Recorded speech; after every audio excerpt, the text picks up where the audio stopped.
뉴스 읽어드립니다. 오늘의 뉴스를 10분 만에 정리해드립니다. 오늘은 2024년 2월 23일 금요일입니다. 미국과 한국의 주요 뉴스를 읽어드립니다. 2월에 잇따른 겨울 폭풍으로 남부 캘리포니아의 가뭄 걱정이 완화됐다고 LA타임즈가 보도했습니다. 캘리포니아 주 정부는 시에라 네바다 산맥 전체에 쌓인 눈은 평년 정상 수준의 86%로 측정됐다고 밝혔습니다. 지난해에도 비교적 습한 겨울로 기록되며 캘리포니아주 주요 저수지들은 눈에 띄게 채워진 데 더해 지금도 여전히 평균 수준의 118%를 유지하고 있는 것으로 나타났습니다. 도널드 트럼프 전 대통령이 올해 대선에서 승리하면 미국 역사상 최대 규모의 이민자 추방 작전을 실시할 계획을 세우고 있다고 워싱턴 포스트가 보도했습니다. 보도에 따르면 트럼프 전 대통령은 자신이 재집권하면 즉시 미국 역사상 최대 규모의 이민자 추방 작전을 실시할 것이라며 신문은 1950년대 드와이트 아이젠하워 행정부의 대규모 이민자 추방 정책을 그 모델로 제시했습니다. 워싱턴 포스트는 트럼프 행정부에서 국경 통제 정책을 설계한 스티븐 밀러 전 백악관 선임 보좌관은 트럼프 전 대통령과 소통을 이어가고 있으며 트럼프 전 대통령이 재집권하면 백악관에 다시 합류할 가능성이 큰 것으로 전했습니다. 트럼프 캠프 대변인은 최근 성명에서 트럼프 대통령이 백악관 집무실에 복귀한다면 미국인들은 미국 역사상 최대 규모의 이주민 추방 작전을 실행하기 위해 필요한 모든 주와 연방 병력을 결집시키는 것을 볼 수 있을 것이라고 밝히기도 했습니다. 워싱턴 DC에 거주하는 한 남성이 수억 달러가 걸린 파워볼 1등 당첨금 지급을 놓고 소송을 제기했습니다.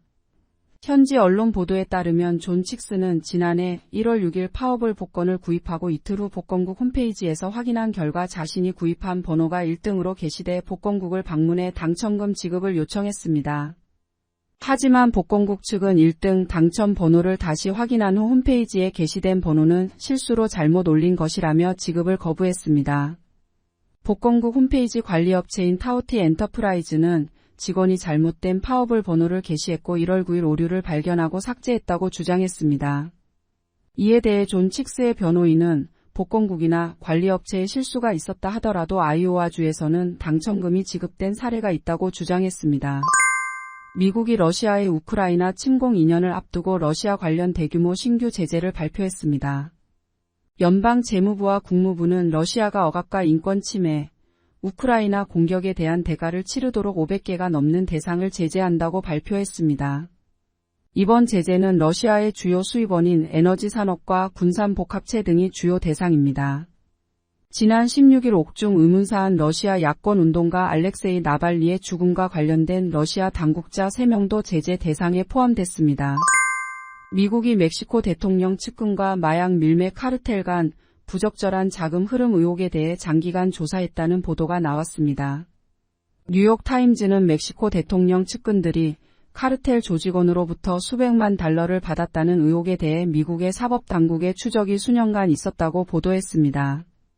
멕시코 마약 카르텔을 만든 두목은 멕시코 대통령 측근 2명에게 석방 대가로 400만 달러를 지불했다는 의혹도 있는 것으로 알려졌습니다. 다만 미국 당국은 관련 의혹들의 정점이라고 볼 수 있는 로페스 오브라도르 전 대통령을 직접 겨냥한 조사를 하지는 않은 것으로 나타났습니다. 신문은 정보원들의 언급은 입증하기 어렵고 때로는 부정확한 부분이 있었던 데다 미국 정부에서 관련 사실관계 파악에 미온적이었기 때문으로 보인다고 분석했습니다. 한국 뉴스입니다. 전공의 집단 사직 사태로 수도권 대형 병원뿐만 아니라 지역 상급 종합병원에서도 수술 횟수를 줄이고 있습니다. 정규 수술을 예정대로 소화하는 곳도 있지만 대부분 수술실 운영 규모를 평소보다 20에서 30% 정도 줄였습니다. 환자와 보호자들의 불안감은 커져만 갑니다. 남아있는 의료진들이 중증이나 응급환자 위주로 수술을 진행하고 있지만 사태가 장기화하는 게 문제입니다. 전공의들의 빈자리를 채우고 있는 교수와 전임의들의 피로도가 점차 높아지고 있기 때문입니다. 수도권 대형 병원에 이어 지역 주요 상급 종합병원들도 수술 일정에 차질을 빚으면서 의료 공백으로 인한 피해가 점점 커지고 있습니다. 개혁신당이 공천관리위원장에 김종인 전 국민의힘 비대위원장을 선임했습니다.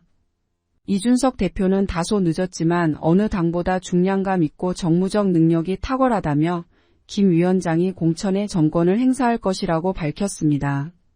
지난주까지만 해도 개혁신당 공관위원장직에 대해 생각해 본 적 없다고 손살에 쳐온 김 위원장은 이낙연 대표의 새로운 미래가 합당을 철회하고 자신을 정치적 멘토로 삼아온 이준석 대표와 금태섭 최고위원의 삼고초려에 마음을 돌린 것으로 알려졌습니다.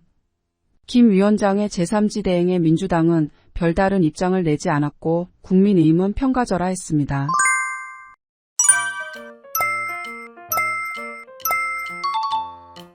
끝으로 날씨입니다.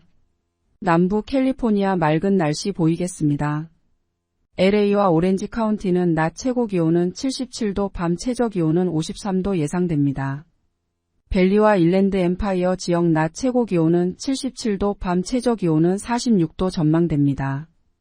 해안가 지역은 낮 최고 기온 70도, 밤 최저 기온 50도 예상됩니다. 산간 지역 낮 최고 기온은 50도, 밤 최저 기온은 24도, 사막 지역은 낮 최고 기온은 66도, 밤 최저 기온은 34도 전망됩니다. 오늘의 뉴스 읽어드렸습니다. 고맙습니다.